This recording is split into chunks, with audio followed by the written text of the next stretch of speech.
What is going on? What is going on? It's your boy Julien Stoutt, licensed personal trainer, licensed PE teacher, world record powerlifter, here to take the fear out of fitness. Guys, we are about to take off and class is in session for the last time of 2025. So, I know this has been a year for a multitude of reasons, whether it been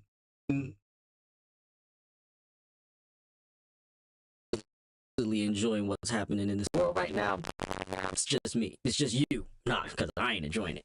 But some great things has happened to me both personally and professionally this year, even though the year that was the year that was. But in all honesty, I have to take a look and reflect on a few things. One, you can't do it all. Not all at once. You got to put things down. Sometimes if you put things down and it's not where you left it, it wasn't yours to begin with. Just going to keep it real. So one of the things is that I had to put down my training, not only personally but professionally, because personally I'm injured and professionally teaching means a lot to me. So because I have mastered the art of training, while business could be better, but I have mastered the art of training. I can train anybody as long as you have at least one limb. You hear me? I can do it. So because of that, I personally had to step away from training because, one, like I said, I'm injured. I've recently found out that I have tennis elbow. So I can't lift with my upper body. So I've been focusing on core strength, leg strength, leg flexibility, things of that nature for the time being until I can re-engage with my upper body again. Because obviously there's not very many movements that I can do that does not involve my biceps and does not involve the lateral epicondyle of my humerus, right? So meaning the muscles that attach to it. That is the muscles in your hand, the muscles in your bicep, all of those, and all of those attached to that particular spot. So it is very painful for me to do certain things with even just half of my physical strength. I mean, I can tolerate it at, I'd say, about a third of my strength. The pain is tolerable, but overall, honestly, it is not a pleasant experience for me to be picking up anything heavy and putting it down. So, doctor's orders, I'm going to follow them. I'm not going to try to supersede them and do what I want to do, because personally what I want to do is go in there and throw some heavy weight around and be as vicious as one can be, but it's not helping me. So I'm just going to have to take a step back and relax, at least for the upper body portion, and be smart about my lower body, because I don't want to have that carry over into my legs either. So, but that's enough about me. What are y'all doing tonight? Because I know what I'm doing tonight. I'm just going to be chilling with the missus, watching some YouTube videos, having a little drinky drink, and we going to kiss each other into the new year again. This is year 25. Well, this will be the beginning of year 25 with me and the missus. In terms of, well, we've been together for literally tonight will be 25 years that we've been together officially. We've been married for about 16, but we've been officially together for 25 years tonight, right? And, well, tonight's the night we met, to be fair, but literally about 3 weeks from today, it will be the day we got together. So, and no, get your minds out the dirt. I don't mean we got out with each other. I'm just being real. We took interest with each other and began the talking phases of things. So, with that being said, what are y'all doing tonight? Some of y'all are gonna go and party. Some of y'all are gonna crash out. Some of y'all are gonna stay home. Some of y'all are gonna be taking sleeps. Some of y'all are gonna be playing video games. Some of y'all are gonna be doing things y'all shouldn't be doing. Another thing, if this ever gets to them, I want y'all to know, especially my former students, I want y'all to know that I still know what y'all are doing. It doesn't take much for me to get that information. And some of you I'm tremendously proud of. Some of you I'm not. Some of you I wish you would get your head out your butts and actually do the damn thing, because you need to focus on what's real. What you're dealing with right now is not real. I want you to the parents that know their kids are messing up, that I taught specifically, that are messing up, I want you to know what you're doing is not helping. I know it feels good at the moment. I know but this is not the path that you're supposed to be on. And what I mean by that is you already did what you did. You've already done what you've done. You need to learn from your mistakes. I'm going to tell you what I told my daughter years ago. Hit a different brick. You're trying to get over the wall and you keep failing. It's not that you keep hitting the wall. You keep hitting the same brick. That's the problem, is that you're hitting the same brick. Find another brick to hit until you get over the wall. Aim for another brick, and damn it, aim higher.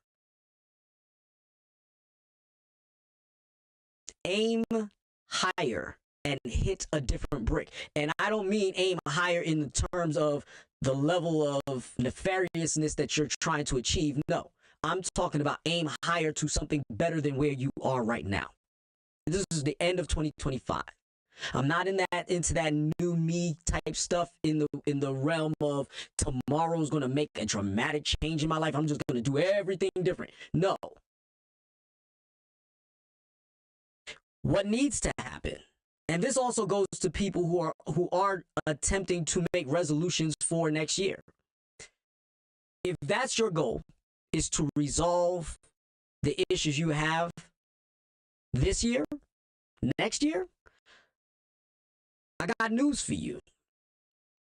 If you don't make an attempt to resolve those issues, nothing you say is going to matter, because all that's going to happen is you're going to keep doing it. You're going to keep backsliding. You're going to keep falling off. And it doesn't mean you are impervious to mistakes. You're going to make mistakes. But like I told a family member of mine the other day, messing up is different than making a mistake. Messing up is when you do things that it's going to take way longer for you to come back from.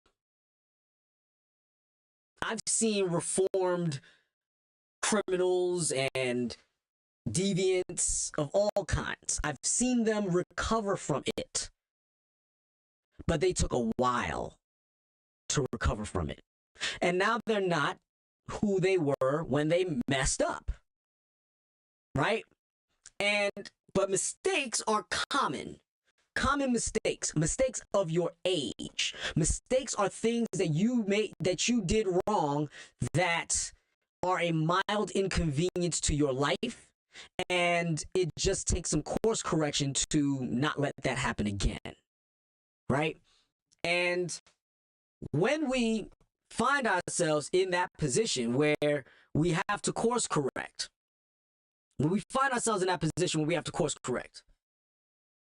it is important for you to acknowledge that you made a mistake. You have to acknowledge that you messed up. You got to acknowledge it. If you don't acknowledge the fact that you messed up, then it is not going to work.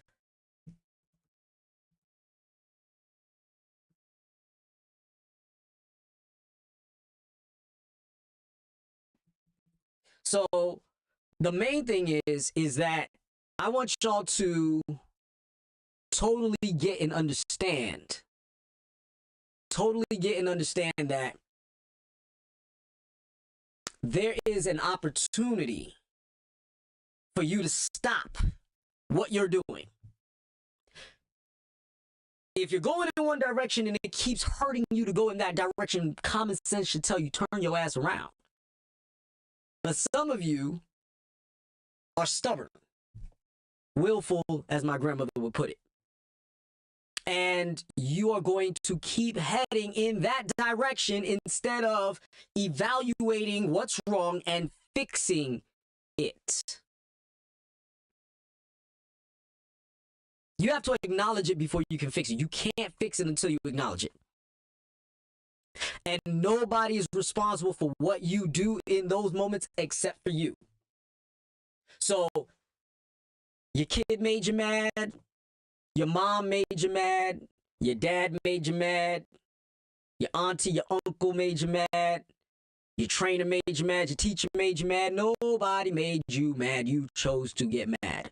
You chose to get angry. Now, do you have a reason to get angry? Yes, you can be angry. You have every right to be angry. You have every right to feel the way you feel at the moment. But what at the end is going to change when all you're doing is hurting yourself? Because you're damn sure not hurting the person you intended on hurting.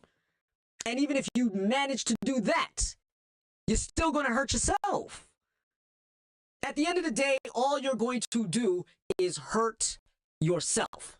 You're not hurting. Okay. Let me address things in certain instances. If you think you're hurting your parents, you might be. But in the end, you're only hurting yourself. Because however long the distance is between you and your parents in existence is how long you're going to have to live with the mess you made. So if your mom is 21 years older than you, if your mom is 26 years older than you, like mine is, if your mom is, 30 years older than you, like some of y'all parents are, assuming life moves with the same timeline, meaning we all pass on the same age, right? So like if your parents pass away at 100 and you have a 26-year gap between you and your parents, you have a 26-year life to live without them dealing with your BS. You've got a 20 whatever years, like I said, if you're 15 years younger than your parents, if you're 20 years younger than your parents, if you're 26, 30, 35, in some cases 50 years younger than some of your parents, that's how long you've gotten. Hopefully, that's how long you got to deal with your own BS without them dealing with it with you. So what you going to do after that? You hurt yourself. You hurt them, but you got 50 years of pain to deal with it by yourself. So what good is it doing you to hurt them now? What good is it doing? You trying to hurt people because you want to do things the way you want to do them. You want to put that piece of cake in your mouth when you know it's killing you. You want to drink that bottle of alcohol when you know it's killing you. And like I said, you heard me say earlier that I'm going to partake in alcoholic festivities. But I don't drink excessively. So I'm not talking hypocritically here. But I'm talking to you, those of you who are struggling with that, who cannot put a bottle down, who cannot put a can down. I'm talking about you. Who are you hurting?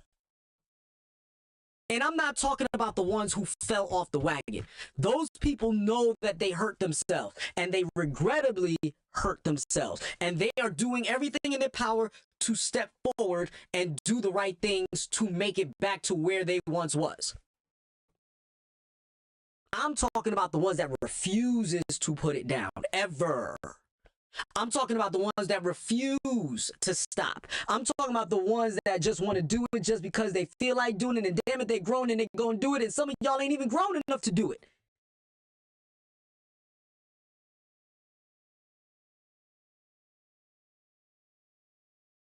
I get it. Y'all are going through some shit. I get it. You have been through some shit. I'm going to say it again. I know. I'm not even faking the funk. I'm not sugarcoating it. I'm not greasing it. I'm not doing any of that. I'm telling you straight up that while that is true, you have a responsibility to yourself and to the people that you have surrounded yourself with that you assumably care about to do better for yourself. This is not a religious channel, but I'm going to tell you something. Some of you might need to find whomever, Allah, Jesus, Yahweh, Yeshua, Buddha. Some of you are going to need to find them. Because I'm telling you right now, without a shadow of a doubt, 2026 is not going to give you the same outcomes as 2025. They will be worse. If you don't get better, you're getting worse. It's just that simple. If you're not getting better, you're getting worse. If you're in the chat, do me a favor, give me a like, give me a comment below. Let me know what your plans are for 2025 Eve end, the end of 2025. What are y'all going to be doing tonight? But I'm getting back to my point. Talking to some of my older students, my older former students. I'm talking to people who know me. I'm talking to people who train with me, who have trained with me, who have fallen off the wagon, who have not done what they're supposed to do, who have not stepped up to make themselves better. That's who I'm talking to right now. Before I get off this soapbox. 2020, if you're not getting better, you're getting worse. As a matter of fact, I'm going to put that on a shirt. Promise you, you're going to see that shirt soon. Make a bet money, you're going to see that shirt soon. If you're not getting better, you're getting worse. If there's no improvement in who you are as a human being, you're getting worse. And damn it, every year you're getting worse until you make the decision to get better. Educate yourself, do the legwork, do the homework, and get better. But I'm off that soapbox right now. So I'm gonna move on to this video that I copped a few days ago. I want y'all to peep this. In the middle of our workout at the gym because they try to play in my face. You know, at this rate, there is no saving some of them. Shout out to Check Noel. Now, to give you a little backstory, this man has been following me. I met him once a while ago. He's been following me. I made a post about needing to get back in the gym and how I'm being inconsistent. He was like, I can help you. I took him up on the offer. He's cool. I was like, okay, cool. Let's just be gym buddies. That's it. Like, I need somebody to hold me accountable, and that's fine. Due to the high level of complexity in this video, we're going to have to take a couple notes in order to follow the story time. Bullet point number 1. She made a post online requesting gym assistance. When her followers entertains her request, she agrees, and now they are officially gym buddies, and only that. So we did go work out. Everything was cool. The first time we worked out, it was good. I was like, hey, you want to do this again? Like, it was cool. Now, After the workout session, he did express romantic interest. Do I know that men are attracted to me? Yes. I'm not stupid doodle dumb. But does that mean I'm about to be with you, date you? No, we're just doing the gym thing. I very much keep men at an arm's length and a distance at all times. Bullet point number 2. They start the gym thing. At some point after the gym, he expresses his interest in her. In her words, she says she knows he was attracted to her because she's not stupid, doodle dumb, her words, not mine, but doubles down that she wants nothing to do with him outside of the gym workout. But he was like, if you ever want to go on a date, I am feeling you. I was like, I know you were attracted to me because, again, I'm not stupid. But I'm like, let's do the gym thing. I think this is good. I'm not really looking at, date right now. We're just going to be gym buddies. So we're in the gym today, right? We're doing our workout. Everything's going well. And then there was this woman that approached him. So I don't say nothing. I just kind of looked at her. Now, she did look my way, and she was like, hey, I saw you. And I was like, oh, my God, that's my dad. Turns out the woman is his daughter. Now, we had just talked about the daughter, I think, the first time we worked out, we talked about the daughter. So I'm familiar with her. She's not familiar with me, right? So they're having about a 3-minute conversation. They chopping it up, as they should. But at no point during this conversation did he even look over to me or did he even say, oh, hey, that's my friend Sheila, we're working out. Simple. We're gym buddies. All you could have did was introduce me. But you didn't. Bullet point number 3. They're having their scheduled workout session.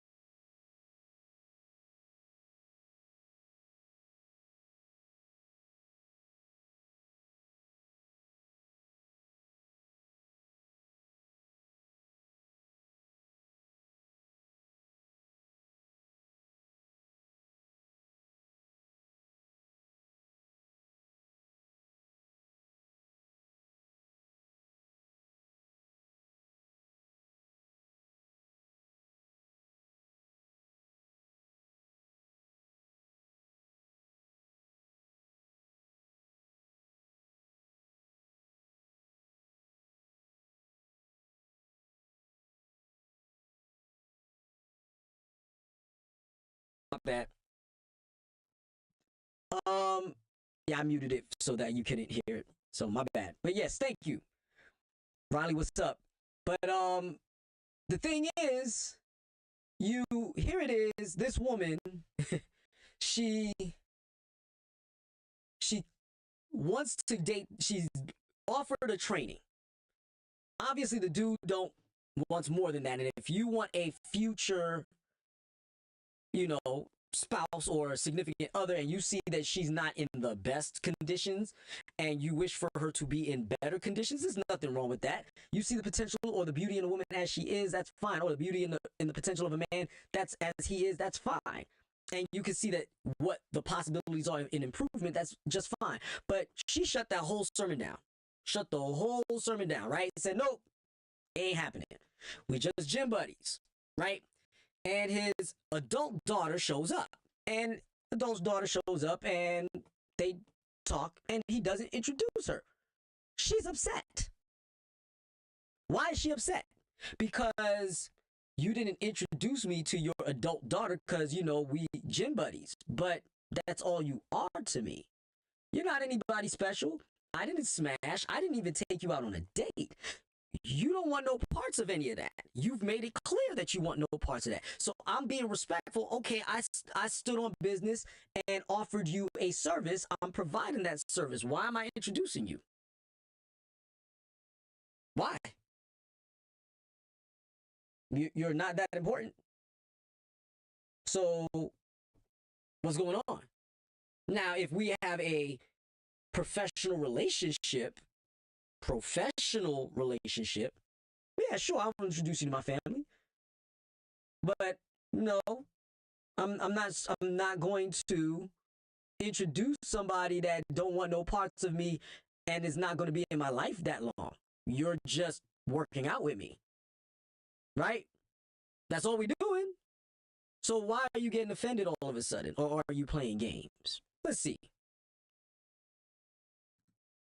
At some point, his daughter sees him at the gym with this woman in the video called Sheila. His daughter comes over, sparks up a conversation. They talk like father and daughter should. And then that's it. During that Let me skip that. He walks away and he kind of seems like he's just about to continue this workout. To which I got off the machine and I was like, yeah, I'm uncomfortable with that. I felt very unseen. Like, we're platonic friends and you could have just introduced me. Now, you did express romantic interest. And with you having romantic interest, you should have for sure introduced me. Which lets me know, like, are you hiding something? You ashamed of me? Because I'm that girl. What you got to be ashamed of? What you hiding? She's serious, y'all. She's serious. I have romantic feelings for you. You don't have any for me. Why am I introducing you to somebody that you ain't going to care about past this workout? Make it make sense.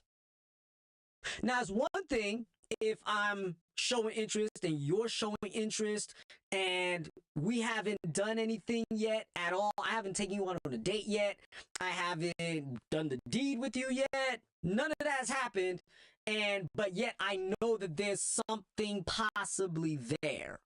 Meaning, you haven't shut me down yet. You haven't done that yet. You haven't shut me down. Then yes, I would introduce you. But you shut me down. So you are on business now. You are not plutonic. Plutonic means we have a relationship beyond. I just worked out with you a couple of times. I have a lot of plutonic female friends. I went to school with them. I work with some of them. I have worked with some of them. But that was the nature of our relationship to begin with. That was established. I have never shown interest in any of them. None of them. So, of course, I would introduce them to my wife. Of course, I would do all of that. Or introduce them to my daughter, introduce them to my son. Yeah, that's all well and good, but no. You, on the other hand, man, we are not on that level. We are acquaintances at this point. Am I wrong? Did I say something wrong, chat? Did I put that incorrectly? Because if I did, let a brother know. Because yeah, I'm not. I'm definitely not. Just so you know, future reference, I have introduced every client available to my wife. Every client I've ever trained, I have introduced to my wife, if at all available. Meaning, if my wife happened to be at the gym at the time I'm training one of my clients, I introduce my wife. Because we have a working relationship. Yes, it's also plutonic. Yes, it's also plutonic. But also, there is no romantic interest. I have never expressed romantic interest. Right? But male and female, by the way, I'm not talking about just the female clients. I've introduced male, female clients all the time. Young, older, in between, same age, all of that. If I worked with you, I introduce you as well. If I worked with you in the school, I've introduced you to my wife as well, if my wife was present. I've never hid my wife. I've never avoided introducing people to my wife, and I will never do that. Because I have nothing to be ashamed of. She's my wife. I put a ring on it. But this lady's tripping. I can't be hidden. I show up too big. I tried to be civilized with my... She said I can't be hidden. You hid yourself. You told me no. We not like that. So if I pursue you, and this is the other thing, ladies, I'm gonna, those of y'all who are female and happens to listen to this channel, if you are not married, I want you to hear me perfectly well. If you're not married and you're listening to my channel, I want you to hear me perfectly well. Men are not chasing you anymore because now you've included the word creep in there. Now, do we know what creeps really are? As men, we know what creeps really are. Creeps are those dudes that will play in your face, make you think one thing when they are having whole different intentions, being places where they shouldn't be when they're supposed to be there, when they're not supposed to be there. I'll give you an example. Dude at a job, messing, following one of his coworkers to another location where he has no business being. Has no affiliation to the place, no affiliation to the place of work, to the place of business where this other coworker frequents, and yet you show up. You have expressed interest, they shut you down, and you still are in places where you are not known to be. For instance, you work at a school. Cool. You work at this school, School X. Cool. You are seen in School Z all the way in another state where your fellow coworker has a child who goes to said school, and your behind is there, and you have no child that goes to that school. What are you there for? That's a creep. That's 100% a creep, right? But if I turn around and as a human being, as a man, I show interest in you, and you're giving me, you didn't make it like explicitly clear that there is zero chance. You just like, I don't think we should, or I don't think that's, thank you though, but I appreciate it, but no thanks. At first, we used to think that you wanted to see how serious we were about you. That if we were serious about you, then we would pursue you. And that way, and we would forsake all other women in our vision to get to you. To let you know that you are the most important female I have seen to date. And nothing has deterred my vision of you. Right? That was kind of the thing to show that you had the potential to be faithful. Right? Then, creeps messed it up for us. Granted, there were creeps that messed it up. That could not get that no was no. That ended in 2017, ladies. When you finally made it clear, without a shadow of a doubt, that if you turn around and let me know you are not interested, it is stop at that moment. Do not pass go. Do not collect $200. Do not blink. Do not shriek. Do not shudder. Do not fart in her direction, or else you're going to catch a case. Straight up.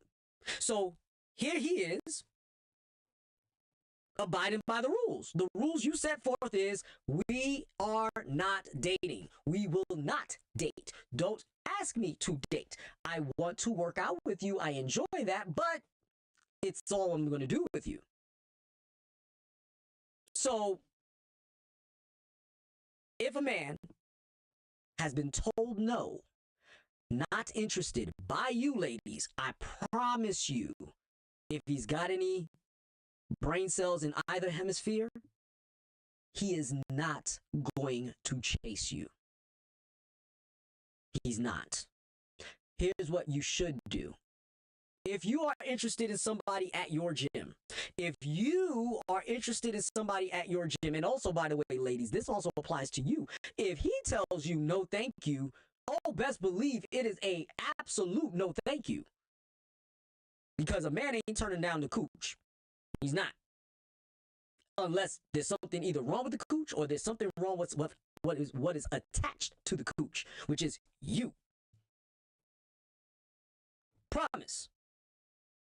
That's the only way a man will tell you no. Or he's a faithful man and he's in another relationship. That's the third way. Those are the three ways. So if you find yourselves in a situation, ladies, where the man turns around and tells you, I'm not interested, walk away.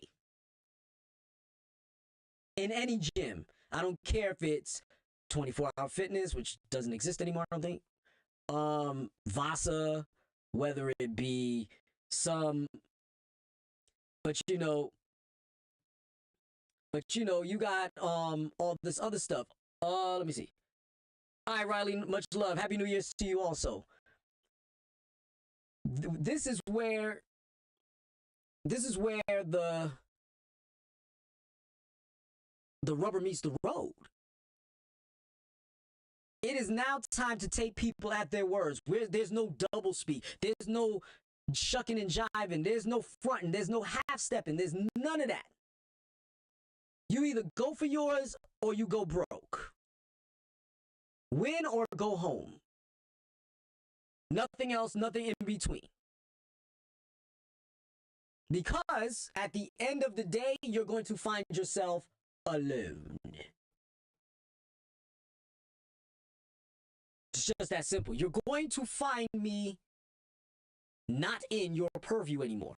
Because the minute I tell you I'm not interested and you keep pursuing, there's a problem. I'm going to be somewhere else. And I'm going to make a scene about it. After a couple of times. Look, I told you I'm not interested, ma'am. I'm serious. Nah, I ain't with that. Nope. Thanks, but no thanks.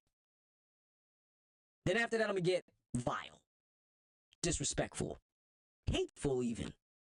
If you can't seem to get it in your head that I'm not interested. So with that being said, you played yourself. How you going to turn around and get mad because you played yourself? Because that's what you did. You played yourself. Playing in this man's face in the hopes of maybe, just maybe, he might be the one, and I don't want to make him, I want to see where his mind is at and all this stuff. Stop playing. Ain't nobody got time for games. It's 2026 now. We ain't got time for games. If we got time for games, it's on Xbox, PlayStation, iPhone, Android. In IRL, we ain't playing games. Unless I'm getting paid for it. NFL, NBA, NHL, Love B, WNBA, FIFA. That's the only games we playing in real life now. If you ain't doing any of that, shut up.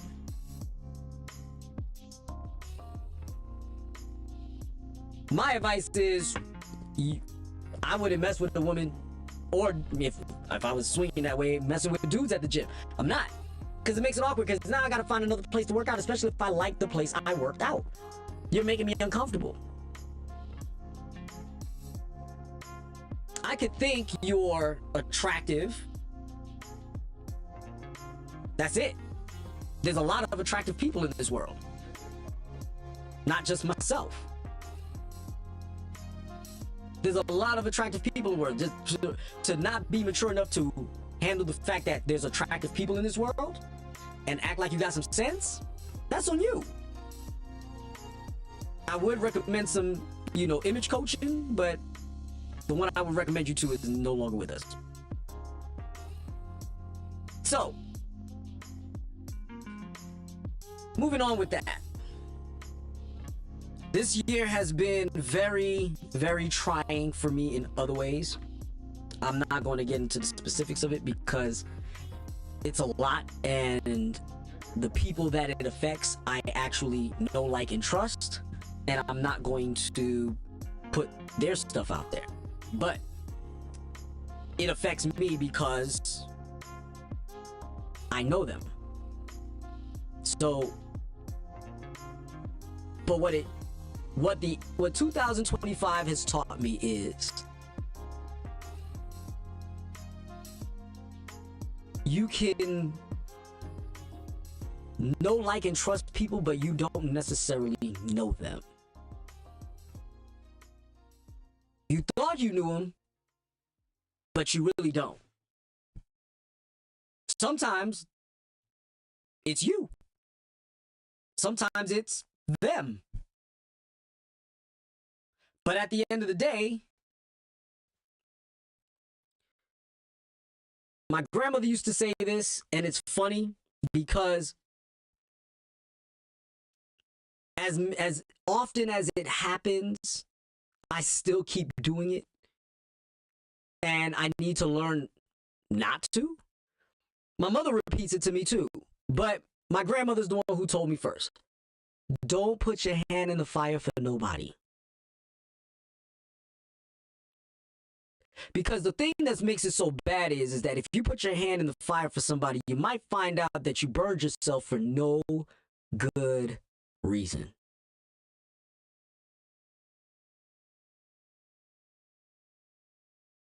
Now, while you hope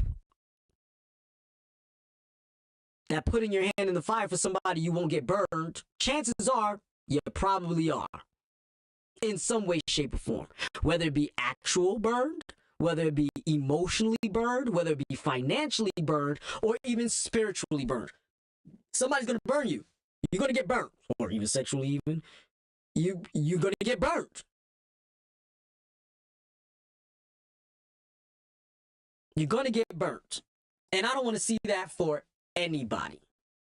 I don't. So it's just not in the cards. Right? Okay. It's time for me to move on to the questions that some of you have for me in that I asked you to bring up to me so that way I can help you out.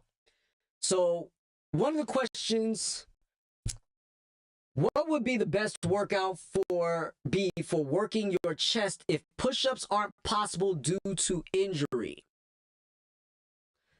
So the injury is a badly healed broken wrist. Okay, so again, remember what I said about having a limb I can train anybody, I have a limb. So one of the things, some of it, so here's my advice to you. Here's my advice to you. Number one, flies and uppercuts, chest uppercuts. So you have flies. So one, you could always do flies at different angles. So you could fly from a horizontal plane.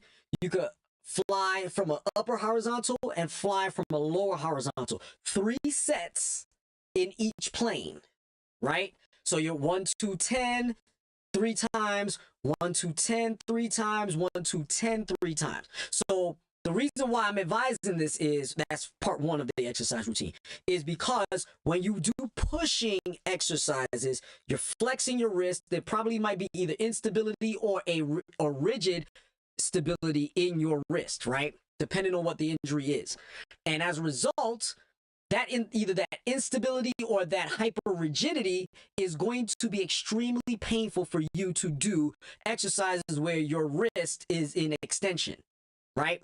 And by the way, when you do a push-up, your wrist is extension, this is flexion, by the way, right? So with that being said, the reason why you want to do flies and in different angles is because you're going to get that muscle build that you still want without having to do a pushing exercise. It's not going to feel pleasant. Some of it is still going to hurt a little bit because of the fact that you're still putting some form of pressure on your wrist, but it's better than doing nothing. And then the other thing is you want to do uppercuts, right? So you could do uppercuts from a wide range. Again, that'll be almost a fly in this case, but you're going from the bottom up, and then you could go narrower, and then you could get down and under, and then just be narrow and just go up that way, right? So those are the 2 exercises I would recommend with that. Or neutral grip pushes, right? You could push on your wrist somewhat. You could use dumbbells and keep them in a neutral position if necessary, and just press a neutral press. And again, in all 3 angles, because you could press down, press in the middle, press up. So again, these are all variations of exercises you can do to stabilize your wrist while not putting yourself in extremely painful situations. Like I said, sometimes the movement is still going to hurt some, but it's because there's no getting around it. And if fitness is the primary goal, if physique change is a primary goal, these are important things that you must do in order to overcome that. All right. So hopefully that helped you with your question. I'm going to move on with other ones because there's more. So let me get to that.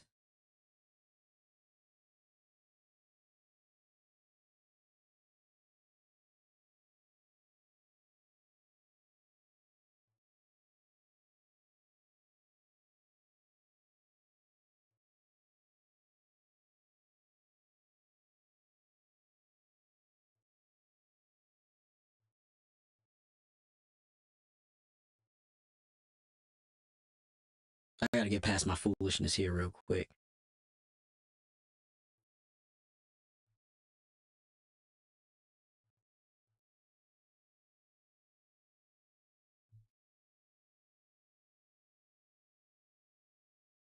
Okay, here we go.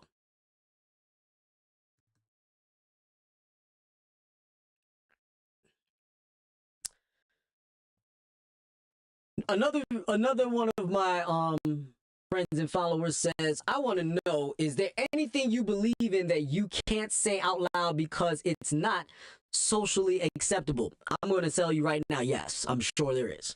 A lot of things that I wouldn't say that they're not socially acceptable. It is that it's controversial. Some of the things that I believe, they're just controversial. I'm not going to get into them because I'm not stupid. I'm not losing my job over it. But in terms, everybody probably does, but what is that social and to me, to be honest with you, some of these quote unquote socially unacceptable beliefs that people have, it's not that they're not socially that they're not socially acceptable, it's that there are a fraction of people that will lose their minds, light their hair on fire, and make things so much worse for you than what was really said. Right? So, for instance, give you an example. Paula Deen. Remember the whole Paula Deen thing when she admitted to using the N-word 30 years prior to when she got caught? And when not even got caught, prior, she was accused of being racist. No black people were in on this lawsuit, mind you. Keep that in mind. No black people were in the lawsuit. She claimed the person that filed the lawsuit was claiming that unimaginable racist things was being said and done to black people who were under their employ, who were employed by them. Black people who were employed by them were being spoken to in such a way, a harsh and disrespectful sort of way. And this white woman felt the need to speak up on behalf of all of them. Now, I don't know about you, but if you see that a white person is being truly, genuinely racist, has said truly, genuinely despicable things, and now you have anybody corroborating those heinous things, you don't tell me that there's not going to be a line of black people in that lawsuit? You trying to tell me there's not? But yet not one black employee for Paula Deen came out and said, she said all of that. She did all of that.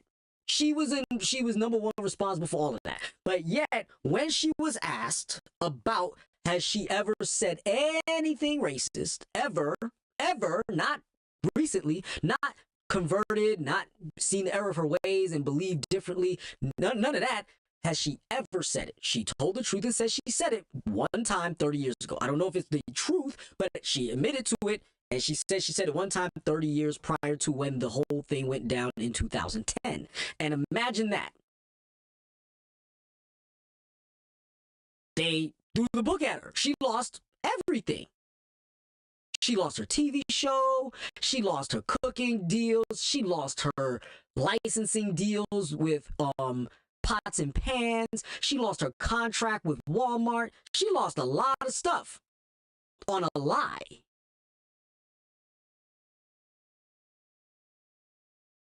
So, and when I say a lie, the lie was that she was being discriminatory to her people, her employees of color. That's the lie. But because she admitted to saying the N-word at some point in time in her life, mind you, she's a Southern woman, now in her probably not in her 80s. You trying to tell me ain't no Southern white person ever said the N-word ever in their life? Come on now. If you tell me you show me a Southern person, a Southern white person that hasn't said the N-word that's over the age of 50, that hasn't said it in whether in jest, whether in solidarity with the hip hop culture, so to speak, or because they're flat out bummed out racist, I don't believe you, and I won't believe you. Okay? So for that, Totally.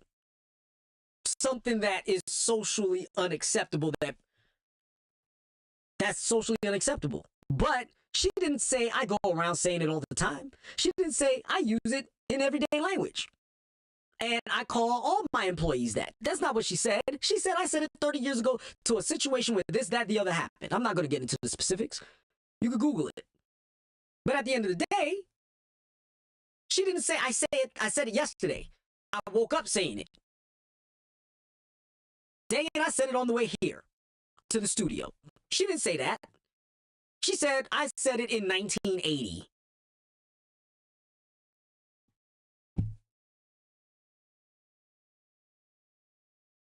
Okay. They still had white people using the N-word in movies in 1980. And I don't mean in slave movies.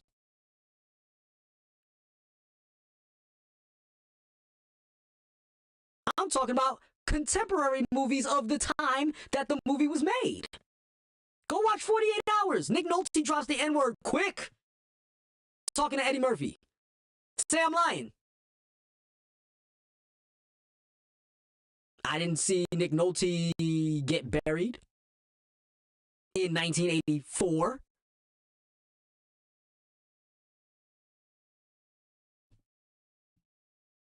"20 years since the Civil Rights Act was passed. This is only 20 years. 20 years. Now, you really think white people got that out of their system? Shoot, they still haven't gotten it out of their system. They don't want to get it out of their system. So, yes, I have some socially unacceptable things that I believe that I can't say out loud. I do. So, next question. Who is my all-time favorite fitness inspiration and why? Oh, man. That is a very good question. I'm going to tell you, to be honest with you, I have several. And I'm going to tell you who they are in order of how we got there, right? So, first one was Arnold Schwarzenegger. You know, I saw Arnold Schwarzenegger and Lou Ferrigno in movies and in TV. And I thought they were big, ginormous freaks. And when I say freaks, I don't mean it to be disrespectful. I just meant like they're just huge, muscular dudes that you can't, it's not possible to look like them, right? Then LL Cool J ironically, LL Cool J became my third fitness inspiration, right? Because he didn't do it. It's actually my sister and my cousin who laughed at me on his behalf because I was comparing myself at 12 years old to him and what he looked like compared to what I looked like at the time. And I obviously didn't know what it took to look like him. I thought because I had a little dot on my arm that, you know, I got muscles. So that in of itself turned into ridicule, which inspired me to go on the fitness journey that I'm on, right? Next was Bruce Lee. Bruce Lee, I wanted to be like Bruce Lee because Bruce Lee had my physique in the sense of long arms, seemingly wiry, but he was strong and he was kicking people's asses all the time. It was just so good, right? Like I just wanted to do that. Then in the midst of that, there was Sean Ray. Sean Ray was he still is a bodybuilder technically, but Sean Ray was a bodybuilder in the 90s. That dude, I don't even know how tall he is or how short he is, because I found out later on in life that bodybuilders are actually usually quite short for the most part. But Sean Ray was a black dude, had a high top fade, and was jacked, right? And I was like, and he's a black dude. And I was like, I've seen swole dudes, and, shout out to Triple C and Big Al from the Bronx. They were the reasons why I got in the gym, meaning they got me in there. They literally got me in there, right? And Sean Ray, I looked at him and I was like, that dude is not human.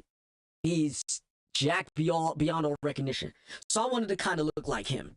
And I didn't know exactly what it took. I wasn't really studious at that time about how to change the human body. So with that being said, I didn't know how to get there exactly. Then, I would then join the military, where it started to become more evident of what I needed to do. Started to do it in certain ways, but then I started to recognize that I'm slower the heavier I got. So I wanted to maintain speed and power at the same time. So to make it a joke, I wanted to go Super Saiyan 2, and knowing that I can't just get bigger, because if I just get bigger, I'm going to get slower. But I also wanted to increase my power without losing speed, right? So with that being said, I worked on that and I did it. Then later on in life, my next inspiration was Tony Claiborne, who happens to be the person who I worked for when I worked at 24 Hour Fitness at one point in time, as he was my fitness manager. He is a natural bodybuilder extraordinaire. The man looks phenomenal regardless.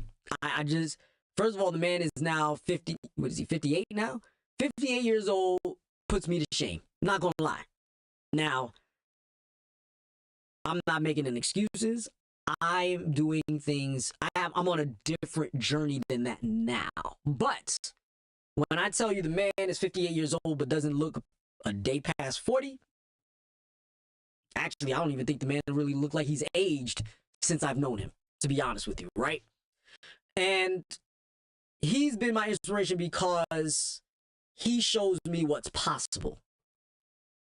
He showed me what's possible, because when I met him, I was 30, 36? 35, maybe. What was I? 2012. I was 35. He was 45. And at that time, he looked like he was 35. And he showed me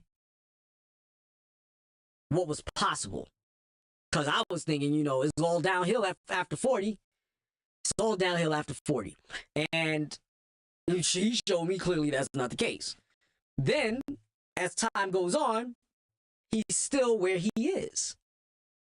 And when I say he hasn't changed, I don't mean that he hasn't changed, but he's still him. And it let me know that it's all on me. Aging is of the mind, not necessarily and particularly of the body, unless you choose for it to be so. So he has been my last fitness inspiration. Now I do things to push myself, to challenge myself, to see if I can actually achieve or reach that. I've recently been boxing. I've been recently, to be blunt, I've been recently becoming more dangerous. On purpose. I want to be dangerous. Because somebody told me once, being good doesn't mean you are absent of danger. If you are harmless doesn't make you a good person, it makes you weak. A good person is somebody who has the potential to do harm but chooses not to. That's who I want to be. That's who I want to be. I want to be a good person. I want to show that my morals allows me to do what I do, not my incapability of doing things. And I'm not weak by any means. By any means, I'm strong as hell. But, well, not right now because I'm injured, but I'm strong as hell. But not in the sense that, you know, I'm not very technical. Let's put it that way at this point. I studied martial arts in the past, but I've not trained in martial arts in decades. So I decided to pick another one up. Now, right now, I haven't been in there because doctor's orders cannot until this heals. But at the same time, this is where we are. Right? So my last and my all-time favorite fitness inspiration is the great Tony Claiborne. If you don't know who he is, Google him. Okay, I got another question. I was recently diagnosed with Ehlers-Danlos. I have 2 types of hypermobility and vascular, and I've researched that the best proactive way to fight the effects of loose joints is a combination of strength and stability training, particularly in the core and pelvic floor muscles. Do you have any suggestions on low-impact exercises on the central nervous system that can achieve this? Okay, well, 2 things. Pelvic floor stability, or pelvic stability is paramount because if the pelvis is hypermobile, you can do some serious harm to yourself if you are not careful, right? Weight training is important. Holla at your boy. All right?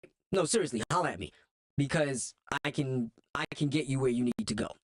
But also planks is number 1 on the list, right? Planks, wall sits, even weight training can help, but it has to be very specific and very careful. You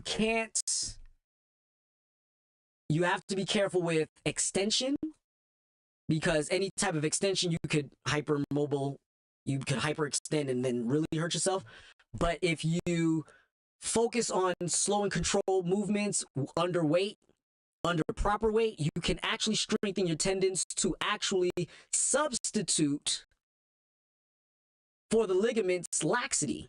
I don't know how much more. As a matter of fact, let me Google.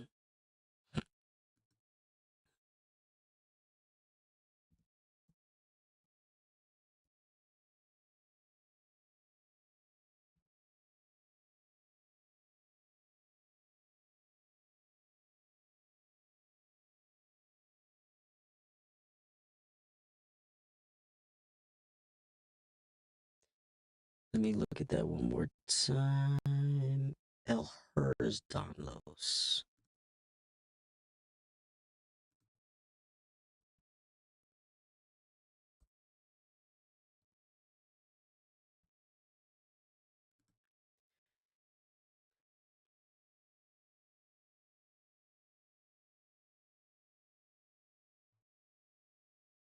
Okay.